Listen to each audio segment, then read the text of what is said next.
2 ఆంగ్ల పుస్తకాలని తెలుగు భాషలోకి అనువదించి ప్రచురించడానికి ముందుకొచ్చినందుకు ఎంఎస్‌కే విజయ్ కుమార్ గారికి, అనువాదకులకి ధన్యవాదాలు తెలియజేస్తున్నాను. ఈ కార్యక్రమంలో ఆ పుస్తకాల్ని ఆవిష్కరించడానికి తన విలువైన సమయాన్ని ఇచ్చి విజయవాడకి వచ్చి పుస్తకాలను ఆవిష్కరించిన గౌరవనీయులు ఉపరాష్ట్రపతి శ్రీ వెంకయ్య నాయుడు గారికి కూడా హృదయపూర్వకంగా ధన్యవాదాలు తెలియజేస్తున్నాను. ఆదిత్య గారు, వేదిక ముందున్న ఇతర పెద్దలందరికీ నా నమస్కారం. పుస్తక రచయితలకి తాము ఏం రాశామో అని అందరికీ చెప్పుకోవాలని ఆతృత ఉండడం సహజం. ఇప్పటికే ముందు మాట్లాడిన ట్రాన్స్లేటర్ వల్లీశ్వర్ గారు చాలా విషయాలు చెప్పారు. ఆదిత్య గారు కూడా కొంత పుస్తకంలో విషయాన్ని మీకు చెప్పారు. నేను మళ్ళీ దాన్ని పూర్తిగా మీకు చెప్పే ప్రయత్నం చేస్తే విజయ్ కుమార్ గారికి ఇబ్బంది. ఎందుకంటే అందరికీ తెలిసిపోతుంది పుస్తకంలో ఏముంది అని. కాబట్టి ఇంకెక్కువ పుస్తకంలో ఉన్న విషయాన్ని ఎక్కువ ప్రస్తావించకుండా కేవలము ఏ ఉద్దేశంతో ఆ 2 పుస్తకాలు గత 4 సంవత్సరాల సమయంలో బయటకు వచ్చాయి అనే విషయాన్ని మాత్రమే సంక్షిప్తంగా మీ ముందు ఉంచే ప్రయత్నం చేస్తాను. ఒక 4 సంవత్సరాల క్రితం ప్రధానమంత్రి గారు శ్రీ నరేంద్ర మోడీ గారు దేశ విభజనకి సంబంధించినటువంటి నిజమైన చరిత్ర ఈనాటి తరాలకి తెలియాలి కనుక 14 ఆగస్టు రోజు విభజన దినముగా దేశంలో మనము పాటించడం మొదలు పెట్టాలి అని ఒక పిలుపిచ్చారు. మీలో ఎంతమందికి గుర్తుందో నాకు తెలియదు. ప్రతి సంవత్సరము 15 ఆగస్టు మనకి స్వాతంత్రం వచ్చిన పుణ్య దినము, దాన్ని జరుపుకుంటూనే 14 ఆగస్టు నాడు ఆ స్వాతంత్రంతో పాటు మనకు వచ్చినటువంటి దేశ విభజన, దాని యొక్క దురదృష్టకరమైనటువంటి చరిత్రను కూడా గుర్తు చేసుకునేటటువంటి ప్రయత్నము ముఖ్యంగా నేటి తరాలకి, వీళ్ళని ఇంగ్లీష్ లో మిలీనియల్స్ అంటారు, 2000 తర్వాత పుట్టినటువంటి యువకులకి ఆ చరిత్ర తెలియాలి అనే ఉద్దేశంతో ఒక పిలుపుని ప్రధానమంత్రి గారు ఇవ్వడం జరిగింది. పార్టిషన్ ఫ్రీడమ్ అనే పుస్తకము ఆ పిలుపుని ఆధారంగా చేసుకుని ప్రజలకి ఆ చరిత్రని తెలియజెప్పే ఉద్దేశంతో రాసిన పుస్తకం అది. నేను 1991లో ఒక పుస్తకం రాశాను, మాతృభూమి ముక్కలైంది అని. ఆదిత్య గారు గుర్తు చేశారు. గుర్తు చేయకుండా ఉంటే బాగుంటుంది అనుకున్నాను నేను. ఎందుకంటే అప్పుడు రాసిన పుస్తకానికి 35 సంవత్సరాల క్రితం రాసిన పుస్తకానికి 2021లో రాసిన పుస్తకానికి కొద్దిగా విషయ వస్తువులో తేడా ఉండడము నా దృష్టిలో చాలా సహజం. 30 సంవత్సరాల ప్రస్థానంలో మన మస్తిష్కాన్ని, హృదయ గవాక్షాల్ని తెరిచి ఉంచిన కారణంగా 91లో నేను అర్థం చేసుకోలేని కొన్ని విషయాలు గత 30 సంవత్సరాల్లో అర్థం చేసుకున్న కారణంగా పుస్తకంలో విషయంలో కొంత మార్పు ఉండడం సహజం. ఇక్కడ కొద్దిమంది 91లో నేను రాసిన పుస్తకాలు చదివిన వారు ఉండొచ్చు, నేను చూస్తున్నా వారిలో కొద్దిమంది ఉంటారు. మీరు అప్పుడు అలా రాశారు కదా, మరి ఇప్పుడు ఇలా ఎందుకు రాశారు అని అడిగే అవకాశం ఉన్నది. గాంధీ గారి లిటరేచర్ 100 వాల్యూమ్స్ లో ఉంటుంది, 100 వాల్యూమ్స్ లో ఉంటుంది. ఆ ప్రతి వాల్యూమ్ లోనూ ఒక ఫుట్ నోట్ ఉంటుంది. ఈ వాల్యూమ్ లో నా అభిప్రాయాలు ఏవైతే ఈ వాల్యూమ్ లో పొందుపరచబడ్డాయో అవి ముందు వాల్యూమ్ కంటే తేడాగా ఉన్నట్లయితే, భిన్నంగా ఉన్నట్లయితే మీరు లేటెస్ట్ తీసుకోండి, సంవత్సరం చూసుకోండి, లేటెస్ట్ నా ఆలోచన ఏదైతుందో అదే ప్రమాణంగా తీసుకోండి. ఎందుకంటే జీవిత క్రమంలో నేను అనేక కొత్త విషయాలు తెలుసుకున్న కారణంగా కొన్ని ఆలోచనలు అవి మారాయి. అది గాంధీ గారి యొక్క ఇంటెలెక్చువల్ ఆనెస్టీ. అప్పుడు అలా ఎందుకు చెప్పాను అని దాన్ని సమర్థించుకునే ప్రయత్నమో వేరేదో కాదు. లేదు, జీవన క్రమంలో ఆలోచనలు మారతాయి. సహజంగా జ్ఞానం పెరుగుతున్న కొద్దీ కొన్ని కొత్త విషయాలు తెలుస్తున్న కొద్దీ వాటిని తెలుసుకోవాలి అనే ఉద్దేశంతో ఆయన ఆ విషయం చెప్పారు. దాన్ని మాత్రం ఇన్స్పిరేషన్ గా తీసుకోవాలి. కొన్ని విషయాలు ఈ కొత్త పుస్తకంలో కొద్ది భిన్నంగా ఉన్నమాట వాస్తవం. 1905వ సంవత్సరంలో భారతదేశంలో మత ప్రాతిపదిక మీద మన ప్రజల్ని విభజించే మొదటి ప్రయత్నాన్ని బ్రిటిష్ వారు చేశారు. బెంగాల్ విభజన అని చరిత్ర పుస్తకాలు మనం చదువుకుంటాం. బెంగాల్ అనే ఒక రాష్ట్రాన్ని హిందూ బెంగాల్, ముస్లిం బెంగాల్ గా విభజించాలనే ప్రయత్నాన్ని ఆంగ్లేయులు చేశారు. దానికి వ్యతిరేకంగా కేవలం బెంగాల్లోనే కాకుండా మొత్తము దేశంలో ఉద్యమం వచ్చింది. ఆ ఉద్యమం పేరు వందే మాతరం ఉద్యమం. అది కూడా మనం చరిత్ర పుస్తకాల్లో చదువుకుంటాం. విశేషం ఏమంటే వందే మాతరం ఉద్యమం వచ్చిన ఒక 6 సంవత్సరాల లోపల ఆ ఉద్యమం ఎంత పెద్ద ఉద్యమంగా మారిందంటే 1911వ సంవత్సరంలో స్వయంగా కింగ్ జార్జ్ V, అప్పటి బ్రిటిష్ రాజు, భారతదేశానికి వచ్చి మేము బెంగాల్ ని మతం పేరుతో చీల్చడము తప్పు, దాన్ని రద్దు చేస్తున్నాము అని ప్రకటించి వెళ్ళాడు. 1905లో మత ప్రాతిపదిక మీద ఒక రాష్ట్రాన్ని విభజిస్తే దేశమంతా నిలబడి మీరు అలా చేయడం తప్పు అని అంగ్రేజులకు వ్యతిరేకంగా పోరాటం చేస్తే 6 ఏళ్లలో ఆంగ్లేయులు దిగి వచ్చి ఆ విభజనని రద్దు చేయవలసి వచ్చింది. Fast forward by 40 years. 40 సంవత్సరాల తరువాత 1947లో అదే మతపు ప్రాతిపదిక మీద మొత్తము దేశాన్నే ముక్కలు చేస్తూ ఉంటే మరి ఎందుకని మరో వందే మాతరం ఉద్యమం రాలేదు? ఎందుకనే విభజనని మనం మౌనంగా స్వీకరించాము? ఎందుకని అప్పటి నుంచి ఇప్పటి వరకు ఆ దుష్పరిణామాలని మనం అనుభవిస్తూ ఉన్నాము? ఆనాడు అంగీకరించిన ఆ విభజన సిద్ధాంతము, హిందువులు ముస్లింలు వేరు, రెండు జాతులు అనే ఏ సిద్ధాంతాన్ని అయితే ఆ రోజు అంగీకరించామో దాని యొక్క దుష్పరిణామాలు ఈ రోజు వరకు మనం అనుభవిస్తూ ఉన్నాము. ఎందుకని అలా జరిగింది?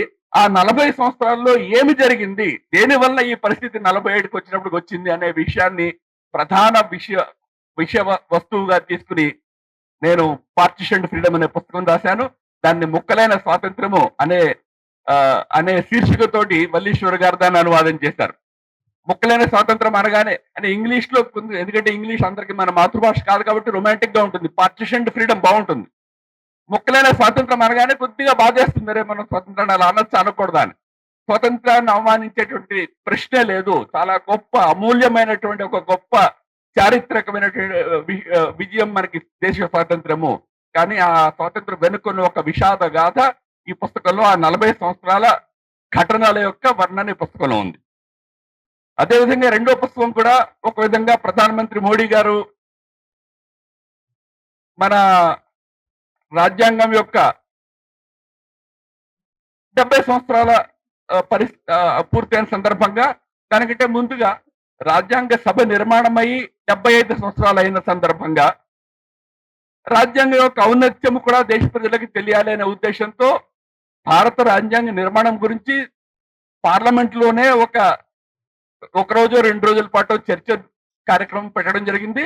దేశ ప్రజలకి మన రాజ్యాంగం యొక్క గొప్పతనము, ఆ రాజ్యాంగం కారణంగా గత 75 సంవత్సరాల్లో మనకు లభించినటువంటి అనేకమైనటువంటి ప్రయోజనాలు, వాటి గురించినటువంటి విషయాన్ని చర్చించడం జరిగింది. రెండో పుస్తకము మన రాజ్యాంగం యొక్క ఈ 75 సంవత్సరాల ప్రస్థానము, యాత్ర ఎలా ప్రారంభమైంది, ఎక్కడ ప్రారంభమైంది, దాని వెనుక ఉన్నటువంటి ఆ రాజ్యాంగ నిర్మాతల యొక్క ఉద్దేశం ఏమిటి, అది ఎంతవరకు పూర్తయింది, ఈ విషయాలను సంకలనం చేస్తూ అవర్ కాన్స్టిట్యూషన్ అవర్ ప్రైడ్ అనే రెండో పుస్తకాన్ని నేను రాశాను. దానికి కూడా ఒక కారణం ఉన్నది. మన రాజ్యాంగానికి సంబంధించి అనేకమైనటువంటి అపోహలు దేశంలో కొద్దిమంది మేధావుల ద్వారా ప్రజల లోపల ప్రవేశపెట్టబడుతూ ఉంటాయి. ఉదాహరణకి రాజ్యాంగము అంబేద్కర్ గారు రాయలేదు అని కొంతమంది మేధావులు చెప్తూ ఉంటారు. ఎవరో బిఎన్ రావు గారు రాశారు అని. బిఎన్ రావు గారు 1946లో ప్రపంచంలో ఉన్నటువంటి 10-15 దేశాల రాజ్యాంగాన్ని అధ్యయనం చేసి ఒక లీగల్ డ్రాఫ్ట్ తయారు చేశారు. అది చాలా గొప్ప కంట్రిబ్యూషన్.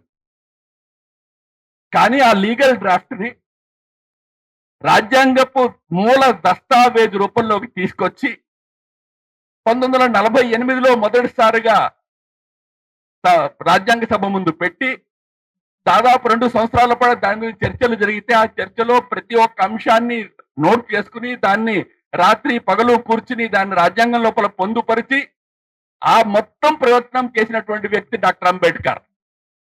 కనుక అంబేద్కర్ యొక్క కాంట్రిబ్యూషన్ ని తక్కువ చేసి చూపడము అది మహాపాపం కంటే తక్కువ కాదు మిత్రులారా. ఇవాళ రాజ్యాంగము మనకి ఒక గొప్ప దేశాన్ని ఐకమత్యంగా చేసి మనందరికీ ఒక కొత్త పరిచయాన్ని, ఈ దేశపు నాగరికుడు పౌరుడిగా పరిచయాన్ని మనకి ఇస్తున్న రాజ్యాంగం ఏదైతే ఉన్నదో దాని నిర్మాణం వెనుక అంబేద్కర్ గారి యొక్క అహర్నిశలు చేసినట్టు కృషి ఉన్నది. అనేక విషయాలను దాంట్లో పొందుపరిచే ప్రయత్నం జరిగింది. కొన్ని విషయాలు చేయలేకపోయారు. చేయలేకపోయిన విషయాలు కూడా నేను ప్రస్తావించాను. ఎందుకు చేయలేకపోయారు దాని మీద కూడా చర్చ జరిగింది. చాలా మంది తెలియదు. ఒక చిన్న ఉదాహరణ చెప్పి నేను ముగిస్తా. మధ్యలో ఒక ఆయన 1949లో అనుభవం ఇది. రాజ్యాంగ సభలో ఒక ఆయన లేచి మన రాజ్యాంగపు ప్రియాంబుల్ని అంటే పీఠికలో మొదట్లో we the people of India అని మనం మొదలు పెడతాం. ఆయన ఏమనంటే we the people of India in the name of Mahatma Gandhi అని పెట్టాలి. మన పీఠికలో గాంధీ గారి పేరు ఉండాలి అని 2-3 గంటలు చర్చ జరిగింది దాని మీద. చివరికి నిర్ణయం ఏం జరిగిందో మనకు తెలుసు. మన రాజ్యాంగంలో గాంధీ గారి పేరు లేదు. ఎందుకు లేదంటే అప్పట్లో కాంగ్రెస్ అధ్యక్షుడిగా ఉండేవారు కృపలాని గారు. ఆయన కూడా కాన్స్టిట్యూంట్ అసెంబ్లీలో ఉండేవారు.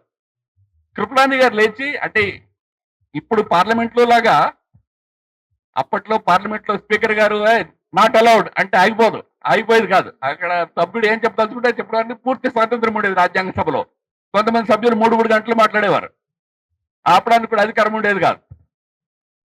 సో కృపలాని గారు లేచి ఆ సభ్యుడిని రిక్వెస్ట్ చేస్తారు, బాబు నువ్వు ఈ ప్రస్తావన వెనక్కి తీసుకో. గాంధీ గారు అంటే మనందరికీ గౌరవం ఉంది, కానీ రేపొద్దున ఈ రాజ్యాంగం ప్రజల ముందుకు వెళ్ళిన తర్వాత ఎవరైనా లేచి ఈ రాజ్యాంగంలో మీరు గాంధీ గారి పేరుతో మొదలైతే పెట్టారు, కానీ ఈ రాజ్యాంగంలో గాంధీ గారు ఎక్కడ ఉన్నారండి అని అడిగారు అనుకోండి, ప్రతి రాజ్యాంగ అధికరణంలోనూ ఇది గాంధీ యొక్క ఆలోచనకు అనుగుణంగా ఉందా లేదా అనే చర్చ ప్రారంభమైంది అనుకోండి, అప్పుడేమవుతుంది? కనుక మనం అటువంటి వివాదాలకు ఏం అవకాశం ఇవ్వద్దు, దీన్ని ప్రస్తుతానికి విరమించండి అని. అప్పుడు ఆ ప్రియాంబుల్ ఆ ప్రపోజల్ విత్డ్రా చేసుకోవడం జరిగింది. ఎందుకు చెప్తున్నానంటే ఇలా విస్తృతంగా రాజ్యాంగ సభలో అనేక చర్చలు జరిగాయి. అనేక అటువంటి చర్చల పరిణామంగా ఈ రాజ్యాంగం నిర్మాణం అయింది. రాజ్యాంగం నిర్మాణం చేస్తున్న సమయంలో చివరిలో అంబేద్కర్ గారు ఒక గొప్ప స్పీచ్ ఉంది, దాన్ని నేను టెక్స్ట్ మొత్తం ఇచ్చాను, బహుశా అనువాదంలో పూర్తి టెక్స్ట్ ఉండి ఉంటుంది. అందులో అంబేద్కర్ ఒక మాట చెప్పారు, నెహ్రూ కూడా తర్వాత ఆ మాటను సమర్థిస్తారు. ఆయన ఏం చెప్పారంటే, ఈ రాజ్యాంగాన్ని తయారు చేస్తున్న మనం ఉన్నామే, మనము ప్రజల ద్వారా ఎన్నుకున్నటువంటి వాళ్ళం కాదు. 1946లో బ్రిటిష్ ఇండియాలో ఎలక్షన్లు జరిగాయి స్టేట్స్ కి. అప్పట్లో 20% మందికి ఓటింగ్ హక్కు ఉండేది. చదువుకున్న వాళ్ళు, డిగ్రీ ఉన్న వాళ్ళు, యూనివర్సిటీ ఉన్న వాళ్ళు, డబ్బులు ఉన్న వాళ్ళు, వాళ్ళకి ఓటింగ్ హక్కు ఉండేది. వాళ్ళ ద్వారా ఎన్నికై అసెంబ్లీలో ఉన్న వాళ్ళలో కొద్ది మందిని రాజ్యాంగ సభలో నియుక్తం చేశారు. నిజంగా ప్రజల నుంచి ఎన్నిక వచ్చినటువంటి వాళ్ళు రాజ్యాంగ సభలో లేరు. కనుక అంబేద్కర్ గారు, నెహ్రూ గారు ఇద్దరు ఏం చెప్పారంటే, ఈ రాజ్యాంగం మనము కేవలం ఒక ప్రపోజల్ యొక్క రూపంలోనే ప్రజల ముందుకు తీసుకెళ్తున్నాం. దీంట్లో ఏ మార్పులు చేయాలి అనేది ప్రత్యక్షంగా ఎన్నికై 1952 ఎన్నికల తర్వాత ఎవరైతే రాజ్యాంగ సభల్లోకి వస్తారో, చట్టసభల్లోకి వస్తారో వాళ్ళకి పూర్తి అధికారం ఉన్నది. వాళ్ళు ఈ రాజ్యాంగంలో ఏ మార్పులు చేయాలి, ఇంకా ఏ విషయాలు తీసుకురావాలని అనే ఆ మార్పులు చేసే అధికారం పూర్తిగా వారికి ఉన్నది అని స్పష్టంగా ఆనాడు చెప్పారు. మన రాజ్యాంగంలోనే రాజ్యాంగాన్ని సవరించేటటువంటి అధికారాన్ని కూడా కల్పించారు. దృష్టి అప్పుడు అది, మనము ఫ్యూచర్ జనరేషన్స్, భవిష్యత్ తరాలని మనము మన ఆలోచనలతో బంధించకూడదు. వాళ్ళ ఆలోచనలకు అనుగుణంగా వాళ్ళ దేశాన్ని ముందుకు తీసుకెళ్లే స్వాతంత్రం వాళ్ళకి ఇవ్వాలి అని. అంతటి ఉదారమైనటువంటి ఆలోచనతో మన రాజ్యాంగాన్ని తయారు చేశారు. పరిణామంగా గత 75 సంవత్సరాల్లో మనము 106 సార్లు రాజ్యాంగంలో సవరణలు చేశాము. 106 సార్లు, 107 సార్లు చేశాం. మొత్తానికి 130 ప్రస్తావనలు వచ్చాయి, 107 సార్లు సవరణలు జరిగినాయి. దానికి కూడా రాజ్యాంగంలో అనుమతి ఉన్నది. కనుక ఒకవేళ రాజ్యాంగంలో ఏదైనా సవరణ చేస్తున్నారు అంటే అంబేద్కర్ గారిని తిరస్కరిస్తున్నారని అర్థం కాదు. అంబేద్కర్ గారే చెప్పారు, మీకేం కావాలంటే ఆ మార్పులు చేసుకోండి అని. 1953లో అంబేద్కర్ చెప్తారు, నేను ఒక నేను ఒక పావుని ఈ రాజ్యాంగం తయారు చేయడంలో, నాకు ఇప్పుడు కనుక ఫ్రీడమ్ ఇస్తే నేను తగలబెడతా దీన్ని అన్నాడు ఆయన. ప్రజల కోసం తయారు చేసాము, మీరు దాన్ని ఆలోచించి ముందు నడిపించండి అని. కదా 75 సంవత్సరాలుగా ఆ రాజ్యాంగాన్ని మనం ఎంత జాగ్రత్తగా ముందుకు తీసుకెళ్లాము, అండ్ ఆ రాజ్యాంగం మన దేశాన్ని ఎంత జాగ్రత్తగా ముందుకు నడిపించింది అనేటటువంటిది ఈ రాజ్యాంగ అవర్ కాన్స్టిట్యూషన్ అవర్ ప్రైడ్ అనే పుస్తకంలో ఉన్నది. ఈ 2 పుస్తకాలని తెలుగులో తీసుకొచ్చే ఒక మంచి ప్రయత్నాన్ని ఎంఎస్కో పబ్లికేషన్స్ వారు చేశారు. నేను ప్రారంభంలోనే వారికి ధన్యవాదాలు తెలియజేశాను. మీ అందరికీ ఒక క్షమించాలి, నాకు తెలుగు కొద్దిగా అలవాటు తప్పింది. ఒక నివేదన చేసి ముగిస్తా. నాకు ఒక పర్సనల్ లైబ్రరీ ఉంది. ఆ లైబ్రరీలో నేను ఎక్కడో ఒక సినిమా యాక్టర్ దగ్గర నేను చదివి నేను ఆ బోర్డు పెట్టుకున్నా. ఆ బోర్డు ఏమంటే, ఈ గ్రంథాలయంలోని పుస్తకాలు ఇంటికి తీసుకెళ్లి చదివిస్తాం అని చెప్పి దయచేసి అడగండి, ఎందుకంటే ఇవన్నీ అలాగే సంపాదించాం అని. తర్వాత కొద్ది రోజుల తర్వాత నేను ఇంగ్లీష్ బోర్డు ఒకటి పెట్టా, one who lends a book is a fool, one who returns it is a super fool. కనుక పుస్తకాలు అక్కడి నుంచి తెచ్చుకుని చదువుకునే ఆలోచన అలవాటు మానుకోవాలా, కొని చదువుకోవాలి అని చెప్పి అందరినీ సవినయంగా అభ్యర్థిస్తూ